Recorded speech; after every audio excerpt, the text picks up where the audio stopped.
ये है मेरे गणपति जी।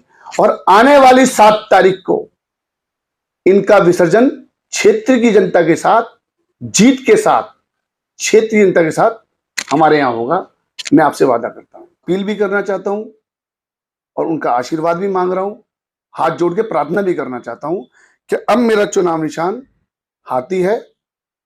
हाथी नहीं, गणेश है, ब्रह्मा विष्णु महेश है। मेरे को ब्रह्मा जी का, गणपति जी का आशीर्वाद शुरू में मिल चुका है। इस बार वोट क्षेत्रीय जनता दिमाग से नहीं, दिल से डालेगी। और मैं एक अपील करना चाहता हूं, जब भी आप वोट देने जाएं, सिर्फ दिल पे हाथ रख के सोचे कि सच्चा, अच्छा, ईमानदार आदमी कौन है, उसको देख के बटन दबा देना। मैं सच बता रहा हूं आपको, आपका बेटा, लोग कहते हैं कि 10-12 हजार की काउंटिंग होगी, मैं कह रहा हूं आपका बेटा 18-20 हजार से जीत के आएगा, अगर क्षेत्रीय जनता ने सच्चाई का साथ दिया। सच्चाई का साथ देना, ईमानदारी का साथ देना। मेरी मेहनत को जिन लोगों ने मारा है उनके मुंह पे तमाचा पड़ना चाहिए। मेरी मेहनत का साथ देना। अपने ऐसे बेटे को जिताओ जो आने वाले आपके 5 साल के भविष्य का निर्माण करे, आने वाले भजनपुरा का निर्माण करे। मेरा आपसे वादा है कि मैं भजनपुरा को पूरी दिल्ली का नंबर 1 का वार्ड बना के छोड़ूंगा।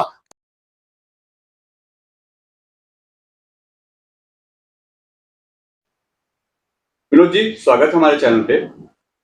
आखिर ऐसा क्या हुआ कि आपको बीएसपी ज्वाइन करनी पड़ी? देखिए, ऐसा हुआ कि जिस पार्टी की मैंने 3 साल सेवा दी, 30 साल तक मैं सेवा करता रहा, उन्होंने लास्ट में धोखा दे दिया। अब सिंबल बिक गया, नेतृत्व बिक गया, और कौन कहाँ बिका है क्षेत्र की जनता जानती है। तो मैं, आपको मालूम है, आप मेरे हर प्रोग्राम में रहे हैं, मैं इलेक्शन लड़ना नहीं चाहता था, ना मैं कोई दूसरी पार्टियों में जाना चाहता था। पर मेरी क्षेत्र की जनता, आपने देखा कि जिस दिन मेरे टिकट कटा था, मेरे क्षेत्र की कम से कम 1000-2000 लोग मेरे घर पर आ गए। और मैं तो कम रोया हूं, मेरे क्षेत्र की जनता बहुत रोई है। तो उन्होंने मुझे हिम्मत बंधाई कि बेटा तू लड़, हम तेरे साथ हैं। और भाई साहब, जहाँ क्षेत्र साथ होता है ना, उससे बड़ा कोई नहीं होता। जब क्षेत्र की सम्मानित जनता का मुझ पर आशीर्वाद है ना, मुझे कोई फर्क नहीं पड़ता कि कल क्या होने वाला है। पर कल इस क्षेत्र की जनता का सच होगा, कल इस क्षेत्र की जनता का भविष्य होगा। इस क्षेत्र की जनता इस बार नया एक संदेश दे देगी कि इस बार जो काम करेगा वो जीतेगा। पार्टी, झंडा अंडा मैटर नहीं करता। मैंने इतने साल से क्षेत्रीय जनता की सेवा की है। बता देगा 4 तारीख को क्षेत्र, जब बटन दबाएगा। क्यों रोई पब्लिक आपके साथ? आपको लगता है कि आपका साथ देंगे वो लोग? जिन्होंने मुझे बुलाया, मैं तो इलेक्शन लड़ना ही नहीं चाहता था। मेरा तो परिवार पूरा टूट गया था। हम सब बहुत निराश थे क्योंकि मैंने इतना काम किया, पार्टी के लिए काम किया, जिस मरी हुई पार्टी को मैंने जिंदा किया, और उसने मुझे धोखा दे दिया। विनोद जी, आप काम की बात कर रहे हैं, काम तो दुनिया करती है। सारे नेता यही कहते हैं हम सेवा करने आए, काम करने आए हैं। दिखाएं, आपने ऐसा क्या काम किया? ऐसा क्या किया? मैंने इतने काम किए, अगर मैं गिनाऊंगा ना, मैं क्यों गिनाऊं? आप क्षेत्र में जाओ, आप देखो मैंने कितने टूटे हुए जाल नए बनवाए, मरम्मत कराए। क्या मेरा काम था? ये एमसीडी, एमएलए, एमपी काम था? मैं अपने निजी मेहनत की कमाई से खर्चा करता हूँ। मेरे पास कोई किराएदारी नहीं आती है, मेरे पास कोई दूसरा पैसा नहीं है, कोई गलत पैसा नहीं है। मैं अपनी मेहनत की कमाई से क्षेत्रीय जनता का काम करता हूँ। कितनी बच्चों की शादी, कितने बच्चों को मैं पढ़ाता हूँ, ये मैं नहीं करता, ऊपर वाला मेरे को आशीर्वाद दे रहा तो मैं कर रहा हूँ। मेरे, अगर मैं काम गिनाऊंगा ना, किसी दिन आप डिबेट कराइए सबको बुला के, लाइव डिबेट कराइए सबको बुला के, मैं बताऊंगा किसने क्या काम किया है, किसने सरकारी फंड से काम किया, किसने सरकारी फंड का दुरुपयोग किया, और मैंने क्या काम किया पूरी क्षेत्रीय जनता जानती है। अगर वो मैंने काम नहीं किया होता तो क्षेत्रीय जनता मेरे साथ रोती नहीं। मेरा बुरा हुआ तो सबसे बुरा उनको लगा। आपने देखा कितना गुस्सा था उनके अंदर। उन्होंने मुझे लड़वाया है, मैं खुद नहीं खड़ा हूं, मुझे खड़ा किया गया है, और वो मुझे जिता के छोड़ेंगे। लोग तो ये भी कह रहे हैं विनोद जी की, क्या नाम है, आपने रोक के लोगों को इमोशनली किया, आपने एक तरीके नौटंकी की है, ड्रामा किया है, क्योंकि और नेताओं के आरोप लगने लगे हैं ये सब स्टंट है, वोट बैंक की राजनीति है। देखिए, मैं इस बात का जवाब नहीं दे सकता, ये क्षेत्रीय जनता देगी कि मैं रोया था या मैं वहां पहुंचा था।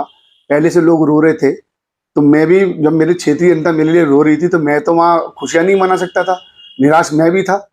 उनकी निराशा मुझसे ज्यादा थी कि मेरे बच्चे को टिकट नहीं मिली। मेरे, आपने देखा कितने बुजुर्ग लोग मेरे साथ रो रहे थे वहां खड़े होके। तो ये अगर स्टंट लगता है तो ये, अब वो उन्हीं लोगों की कहानी है कि जिनको पता। अरे आप रो रो के वोट मांगो ना, देखो आपको कितने लोग चुप कराते हैं, कितने साथ आपके खड़े होते हैं। मेरे साथ पूरा क्षेत्र खड़ा है आज। क्यों खड़ा है? क्या किया है आपने ऐसा? क्षेत्र की जनता को मालूम है, जब ये नेता घरों में सो रहे थे तो मैं अकेला इस क्षेत्र का बेटा कोविड में एक एक गली में घूम रहा था। कितने लोगों को मैंने हॉस्पिटल अपनी एम्बुलेंस बना के पहुंचाया, घर घर मैंने राशन पहुंचाया, सैनिटाइज किया, इतने काम किए जो इन क्षेत्र के नेताओं ने किसी के फोन तक नहीं उठाए। आज वो लोग मेरे साथ नहीं खड़े होंगे। मैंने काम नहीं किए, मैंने फॉगिंग की, एक एक घर में 4th फ्लोर तक आके फॉगिंग की मैंने, डेंगू में, कोरोना में काम किया, सामाजिक संस्थाओं में काम किया मैंने, एनजीओ में काम किया मैंने, बुजुर्गों के लिए काम किया मैंने, बच्चों के लिए काम किया मैंने, क्षेत्र की सहायता बच्चों के लिए जिनकी शादी करानी थी उनके लिए मेरे अगर काम गिनोगे ना सर, ये जितने भी ये लोग पहले काउंसलर रह भी चुके हैं 5-5, 10-10 साल, ये अपने काम काउंसलर रहने के बाद सरकारी फंड से भी नहीं बता सकते, जो मैंने काम अपने निजी मेहनत की कमाई से किए। तो यानी फिर आप इलेक्शन अगर जीत जाते हैं तो ये सारा हिसाब किताब आप वापस भी लेंगे, जैसे और लोग लेते हैं, क्योंकि पैसा तो वो लगाते हैं तो वापस भी चाहिए। देखिए, अगर मैंने इलेक्शन में पैसा कमाना होता है ना, तो मैं 2-3 करोड़ रुपए अब तक जो खर्च कर चुका हूं वो नहीं करता। मैं इलेक्शन का इंतजार करता, जैसे इन नेताओं ने किया। इन्होंने लास्ट में पैसा फेंका। मुझे ये बोलते थे कि आप जितनी भी मेहनत कर लो, हम जो लास्ट में काम करेंगे ना वो दिखाई देगा। मैंने भी सोचा था कोई बात नहीं, ईश्वर मेरे साथ है, अगर मैं सच्चा हूं तो क्षेत्र की जनता इस बार सच्चाई को, ईमानदारी को और सेवा को चुनेगी, भ्रष्टाचार को खत्म करेगी, ये क्षेत्र की जनता बता देगी। विनोद जी, एक चीज और, एलिगेशन भी लगेंगे और चीजें भी होंगी, क्योंकि अब इलेक्शन चल रहा है तो ये तो रोज की बात हो जाएगी। मगर आपको लगता है कि बीएसपी में आने के बाद आपका जो जनाधार था दूसरी पार्टी के साथ, या जो आपकी व्यक्तित्व छवि थी, वो उतनी ही प्रबल होगी, उतनी दावेदारी के साथ, मजबूती के साथ आगे आएगी, या इसका माइनस कहीं दिखाई देगा?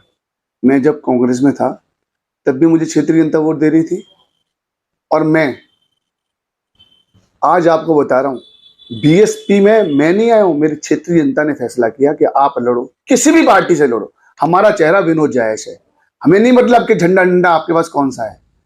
तब भी क्षेत्रीय जनता मेरे साथ थी, आज भी क्षेत्रीय जनता मुझे खड़ा करके आज मेरे साथ है। और मैं आपको बता दूं, कांग्रेस से मैं 0 से स्टार्ट कर रहा था, आज मैं 4000 प्लस से स्टार्ट कर रहा हूं। और ये वक्त बताएगा, जब 7 तारीख को गिनती होगी ना, तो वक्त बताएगा इस क्षेत्र की जनता में ऐसा जन सैलाब है, एक ऐसा रिजल्ट आएगा जो लोग, ये नेता, लोग तो एक्सपेक्ट कर ही रहे हैं, ये नेता सोच भी नहीं सकते कि जब डब्बे खुलेंगे ना तो क्या होने वाला है। विनोद जी, फिर ऐसा तो नहीं होगा कि जैसे होता है कि नेताजी इलेक्शन से पहले किसी और पार्टी में, जीतने हारने के बाद दूसरी पार्टी में, कहीं ऐसा आपके साथ तो नहीं होगा? देखिए, मैं मेरी क्षेत्रीय जनता के साथ हूं, उनका जो हमेशा फैसला रहेगा, मैं हमेशा क्षेत्रीय जनता के फैसले के साथ रहूंगा। तो यानी आप आने वाले समय में हो सकता है पार्टी भी चेंज करें? ऐसा नहीं है, मेरी क्षेत्रीय जनता बहुत समझदार है, उन्होंने बहुत समझदारी से मुझे यहाँ तक पहुंचाया है, और मैं उनसे कभी अलग नहीं जा सकता। जो उनका फैसला होगा हमेशा मेरे लिए सर्वोपरि होगा। यानी विनोद जी, ये हो सकता है आने वाले समय में कि पार्टी की बात आए, किसी डंडे झंडे की बात आए, किसी सिंबल की बात आए, तो कुछ चेंज देखने को मिल सकता है? देखिए, ऐसा नहीं है, बहुजन समाज पार्टी ने मुझ में विश्वास जता के मुझे प्रत्याशी बनाया है, और मैं भी भरोसा दिलाता हूं कि किसी के भरोसे को टूटने नहीं दूंगा। और मेरी क्षेत्रीय जनता, पहले ही बता रहा हूं आपको, मैं पहले ही बोल चुका हूं, मेरी क्षेत्रीय जनता कभी मेरे साथ झंडे डंडे के साथ नहीं रही है, वो विनोद जायस के साथ रही है और हमेशा रहेगी। और किसी का भी भरोसा, चाहे वो पार्टी का हो, चाहे वो मेरी क्षेत्रीय जनता का हो, मैं कभी टूटने नहीं दूंगा। विनोद जी, ऐसा क्या काम आप करने वाले हैं, ऐसी कौन सी चीजें हैं जो पब्लिक के बीच में आप दावे से कह सकते हैं कि जिस दिन से आपका बेटा, आपका ये भाई, आपका ये समाज सेवी चेहरा जो आपका क्षेत्र में चलता है, वो जब जीत के आएगा तो ये चीजें ऐसी हैं जो मेरी सबसे पहली प्रायोरिटी पे होगी, एरिया में ये काम नहीं होंगे, बंद कर दूंगा, चाहे लाखों का नुकसान हो लोगों का, चाहे करोड़ों का हो। पहले उस जो समाज में वो लोग जो एक ठेकेदार हैं, एक दावेदार हैं, एक गुंडागर्दी जिनके अंदर है, वो चीजें खत्म होंगी और क्षेत्र का फायदा होगा, लोगों का फायदा होगा। ऐसा क्या करेंगे?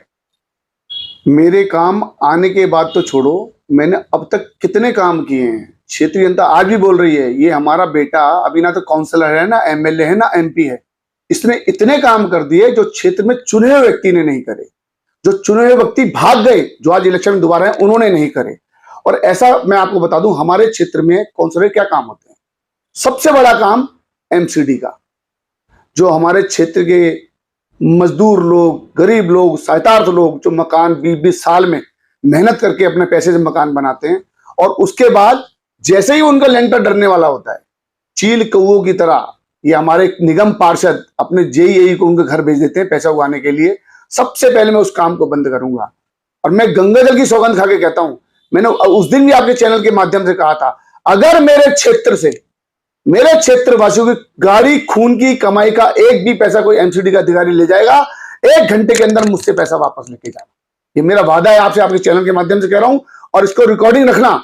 और दूसरी बात, एमसीडी क्या कराती है? सफाई, नालों की सफाई, गलियों की सफाई, रोज कूड़ा उठना चाहिए।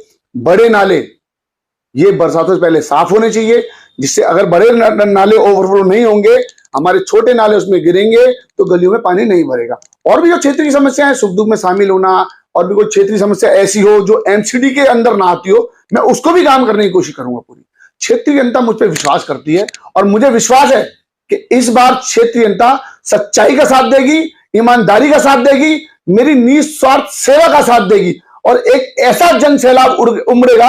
1 के 11 होंगे, 11 के 1000, 21 होंगे, 2000, 10,000, 20,000। आप देखना, ये जब जब चुनाव बढ़ता जाएगा, आपका बेटा, आपका भाई क्षेत्र की जनता के आशीर्वाद से निरंतर आगे बढ़ता जाएगा, और एक मैसेज जाएगा पूरे देश में, दिल्ली में, पूरे भारत में, घोंटा विधानसभा में, कि भ्रष्टाचार अब खत्म होने वाला है। जिन लोगों ने मुझे मिलकर मारा है, उनके मुंह पे इतना बड़ा तमाचा मेरे क्षेत्रीय जनता गड़ने वाली है, ये मैं आपको 7 तारीख को बताऊंगा। आप पिछले 2-3 दिन से बिजी हैं अपने नामांकन, अपने चीजों में, लोगों से मिल भी रहे हैं, कनेक्ट भी हो रहे हैं, आप क्षेत्र में भी जा रहे होंगे, लोगों से मिल रहे हैं, तो आपको लगता है कि क्षेत्र की जनता को प्यार, सम्मान और सपोर्ट आपको मिल रहा है? ऐसा तो नहीं दिखाना हो कुछ और फिर दिक्कतें हो आगे जाके? देखिए, दिखाने के लिए तो जो लोग जा रहे हैं ना, जिनकी रैलियों में, आप देखो, आप मेरे साथ 2 दिन रहे हैं ना, दो मेरी आपने वो वीडियो बनाई है, आपने देखा कितने हजारों लोग थे मेरे साथ। आपको उनमें से कोई भी लग रहा था 500 रुपए देके मैं उनको लेके आया हूं? एक भी पर्सन आप बता दीजिए। और ये जितनी रैलियां निकल रही हैं, ये 10-10, 100-100, 200 लोग आदमी घूम रहे हैं, जो 50 लोग जो भी लेके घूम रहे हैं, उसमें मैक्सिमम लोग पैसे से लेके आए हुए हैं। मैं सबको तो नहीं कहता, कुछ कार्यकर्ता भी अच्छे हो सकते हैं, वो भी हो सकते हैं, पर मेरे साथ जनता का इमोशनल टच है। वो चाहते हैं, वो मानते हैं कि इस बेटे के साथ गलत हुआ है, और सच्चाई का साथ देना बुराई नहीं भाई। अभी मेरे लोगों को धमकियां भी मिल रही हैं, जो घर खड़ा होता है उसकी फोटो मिल जाए तो उसके सुबह घर उसके धमकाने पहुंच जाते हैं। डरने की जरूरत नहीं है, अब लड़ने की जरूरत है। ये लड़ाई एक ऐसा जन सैलाब लेके आएगी, ये ऐसा मैसेज देके जाएगी, अब जो लड़ेगा, जो डरेगा नहीं, वही जीतेगा। और डरने की जरूरत नहीं है, ये कोई यूपी बिहार नहीं है। हम भी देखें कौन धमकियां देता है, हम धमकियों के सामने खड़े रखे डट के मुकाबला करेंगे और जीत के दिखाएंगे। विनोद जी, अपील क्या है लोगों से? आप कैसे अपनी बात को रखें? क्योंकि पहले आपका नाम एक पार्टी, एक चीज के साथ जुड़ा हुआ था। अब इस चीज को, क्योंकि टाइम कम बचा है, लोगों के बीच में मैसेज भी आपको जल्दी देना है, ये भी बताना है कि आपने पार्टी के इस सिंबल के साथ आप चुनाव में उतर रहे हैं, तो ये कैसे आप करने वाले हैं और क्या क्या प्लानिंग है आपकी? सर, ऐसा है, पहले भी सिंबल आपका भाई, आपका बेटा, आपका दोस्ती था, विनोद जायस। कांग्रेस से मुझे कुछ नहीं मिल रहा था, ये पूरी क्षेत्रीय जनता जानती है। मेरे क्षेत्रीय लोग कहते थे, भैया कांग्रेस छोड़ दो, निर्दलीय लड़ लो। तो आज उनकी मन की इच्छा पूरी हो गई है। बसपा पार्टी ने विश्वास जताया है, और आज भी चेहरा विनोद जायस है, कोई दिक्कत नहीं होगी। ये देखिए, अपील भी करना चाहता हूं और उनका आशीर्वाद भी मांग रहा हूं, हाथ जोड़ के प्रार्थना भी करना चाहता हूं कि अब मेरा चुनाव निशान हाथी है। हाथी नहीं, गणेश है, ब्रह्मा विष्णु महेश है। मेरे को ब्रह्मा जी का, गणपति जी का आशीर्वाद शुरू में मिल चुका है। क्षेत्रीय जनता से एक बात और कहना चाहता हूं कि हाथी को लोग चिड़ियाघर में देखने भी जाते हैं, और घर में गणपति जी के नाम से पूजते भी हैं। तो मुझे, जैसा हम कहते हैं कि कोई भी हम नया काम करते हैं, बड़ा काम करते हैं, सबसे पहले गणपति जी को पूजते हैं। तो मेरे को ऊपर वाले का आशीर्वाद मिल गया है। क्षेत्रीय जनता के सामने गणपति जी का आशीर्वाद लेके मैं आपके बीच में आया हूं, और मैं चाहता हूं कि इस बार सच्चाई का साथ दें, ईमानदारी का साथ दें, निस्वार्थ सेवा का साथ दें, भ्रष्टाचार को खत्म करें। जिस तरह से मुझे इन लोगों ने मिलकर मारा है, क्षेत्र की जनता, एक एक व्यक्ति इसका जवाब देगा। मैं आपको बताना चाहता हूं, जिस दिन वोट पड़ेगी, इस बार वोट क्षेत्रीय जनता दिमाग से नहीं, दिल से डालेगी। और मैं एक अपील करना चाहता हूं, जब भी आप वोट देने जाएं, सिर्फ दिल पे हाथ रख के सोचे कि सच्चा, अच्छा, ईमानदार आदमी कौन है, उसको देख के बटन दबा देना। मैं सच बता रहा हूं आपको, आपका बेटा लोग कहते हैं कि 10-12 हजार की काउंटिंग होगी। मैं कह रहा हूं आपका बेटा 18-20 हजार से जीत के आएगा, अगर क्षेत्रीय जनता ने सच्चाई का साथ दिया। सच्चाई का साथ देना, ईमानदारी का साथ देना। मेरी मेहनत को जिन लोगों ने मारा है उनके मुंह पे तमाचा पड़ना चाहिए। मेरी मेहनत का साथ देना। अपने ऐसे बेटे को जिताओ जो आने वाले आपके 5 साल के भविष्य का निर्माण करे, आने वाले भजनपुरा का निर्माण करे। मेरा आपसे वादा है कि मैं भजनपुरा को पूरी दिल्ली का नंबर 1 का वार्ड बना के छोड़ूंगा और बना के दिखाऊंगा आपको। इस बार वोट क्षेत्रीय जनता दिमाग से नहीं दिल से डालेगी। और मैं एक अपील करना चाहता हूं, जब भी आप वोट देने जाएं सिर्फ दिल पे हाथ रख के सोचे कि सच्चा, अच्छा, ईमानदार आदमी कौन है, उसको देख के बटन दबा देना। मैं सच बता रहा हूं आपको, आपका बेटा, लोग कहते हैं कि 10-12 हजार की काउंटिंग होगी। मैं कह रहा हूं आपका बेटा 18-20 हजार से जीत के आएगा, अगर क्षेत्रीय जनता ने सच्चाई का साथ दिया। सच्चाई का साथ देना, ईमानदारी का साथ देना। मेरी मेहनत को जिन लोगों ने मारा है उनके मुंह पे तमाचा पड़ना चाहिए। मेरी मेहनत का साथ देना। अपने ऐसे बेटे को जिताओ जो आने वाले आपके 5 साल के भविष्य का निर्माण करे, आने वाले भजनपुरा का निर्माण करे। मेरा आपसे वादा है कि मैं भजनपुरा को पूरी दिल्ली का नंबर 1 का वार्ड बना के छोड़ूंगा और बना के दिखाऊंगा आपको। एक बार अपने बेटे को दोबारा मौका देने का मौका करें। एक बार अपने बेटे को, अपने साथी को, अपने चुने, एक बार अपने बेटे को, अपने भाई को, अपने क्षेत्र के बच्चे को एक बार सेवा का मौका दे। सेवा तो मैंने बिना बने भी आपकी बहुत की है। मैंने दिखा दिया, चाहे काउंसलर हो, चाहे एमएलए हो, एमपी हो, मैं उसके बिना भी आपकी सेवा कर सकता हूं। पर मुझ में कलम की ताकत नहीं है। कुछ बड़े काम में नहीं करवा पाता। मैं चाहता हूं मैं आपके सारे काम करवा सकूं। तो इस बार अपने बच्चे को कलम की ताकत दो, शासन की ताकत दो, प्रशासन की ताकत दो, काम में कराऊंगा। ये लोगों की गलतफहमी है। कुछ लोगों ने बात उड़ाई है कि 4000 वोट मिलेंगी, 8000 वोट मिलेंगी, वोट खराब मत करना। जो लोग मुझे 400 वोट बोलते थे आज 8000 वोट पे आ गए हैं। ये 8 की 28 करना आपका काम है। सच्चाई का साथ देना आपका काम है। जीतेगा आपका बेटा।